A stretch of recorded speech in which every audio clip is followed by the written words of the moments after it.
எங்க போறோம்? திவ்யாவின் பயணங்கள் பார்ட் 4. ஸோ இது ஒரு ஃபார்ம் ஹவுஸ். இதை நம்ம இன்னைக்கு ஃபுல்லாக சுற்றி பார்க்க போகிறோம். ஆனால் சின்ன சின்ன கிளிக் தான் போகிறோம். குள்ளநரி எங்கேயாச்சும் பார்த்தீங்களா? குள்ளநரியை காணோம்ல? குள்ளநரி எங்க? குள்ளநரி கொய்யாக்கா திருடி. பார்த்தீங்களா? குள்ளநரி கரெக்டாக அதோட வேலையை செய்யும். கரெக்டாக போய் பயணம் குள்ளநரி கொய்யாக்கா திருடி. பழம் பாருங்க, அவ்வளோ சூப்பராக இருக்கு. எல்லாமே இருக்கு. அப்படியே வாங்க, அப்படியே பார்த்துட்டே போகலாம். வாங்க.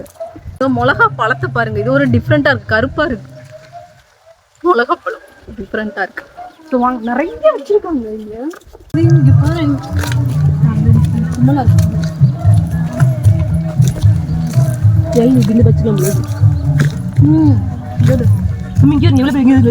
எவ்வளோ பெரிய பெட்ரோல். பாருங்க, இளநீ அப்படியே கையிலேயே இருக்கிற மாதிரி. நான் தெரிகிறேனா? ஸோ இளநீ எல்லாம் நான் தெரிகிறேனா?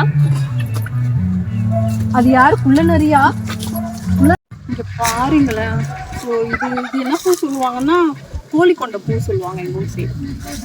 இது வந்து செவ்வந்தி பூ. செவ்வந்தியில மாட்டு செவ்வந்தின்னு சொல்லுவான். பட் இங்க ஒவ்வொரு பக்கம் ஒவ்வொரு ஊர் இருக்கு, பேர் இருக்கு. இங்க பாருங்களேன், இங்க பாருங்க, கொய்யா மரம் சின்னதுதான், பட் எவ்வளவு பெருசு பெருசா இருக்கு. இங்க பாருங்களேன், இங்க பாருங்களேன், இங்க பாருங்களேன். அவ்வளோ ஒரு கொய்யாக்காய் வந்து ஒரு 1/4 கிலோவுக்கு மேல வரும். ஸோ அந்த அளவுக்கு இருக்கு. மரம் ஃபுல்லா கொய்யாக்காய். அப்படியே அதை காட்டுங்க. மரம் ஃபுல்லா கொய்யாக்காய். ஐயோ, இதெல்லாம் நம்ம ஊர் சைடு சென்னையில வந்து உள்ள வந்து அதிக ரேட்டு பாக்குறப்போ. இங்க பாருங்க, பீன்ஸ் செடியை நான் இன்னைக்கு தான் பாக்குறேன். பீன்ஸ் வந்து அப்படியே கொத்து கொத்தா இருக்கு. இன்னைக்கு தான் நான் பாக்குறேன். அப்புறம் வந்து தக்காளி இருக்கு,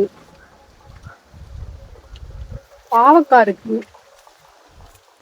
பீக்கங்காய், பாவக்காய், பீன்ஸ் எல்லாம் நிறைய. பாவற்காய் எவ்வளவு பெருசு பெருசா இருக்குன்னு பாருங்க. இதுக்கப்புறம் அப்படியே பாருங்க, புடலங்காய் பாருங்க. பாருங்க, ஃபுல்லும் புடலங்காய் தெரியுதா? ஸோ ஃபுல்லா வந்து புடலங்காய். இங்கெல்லாம் நிறைய புடலங்காய் பாருங்க. இந்த ஃபார்ம் ஹவுஸ்ல எல்லாமே போட்டிருக்காங்க. என்ன சொல்றது, ஒண்ணு கூட இல்லைன்னு சொல்லாத அளவுக்கு எல்லாமே போட்டிருக்காங்க. ஃப்ரூட்ஸ், காய்கறி மாதிரி நிறைய. பார்க்கவே ஒரு மாதிரி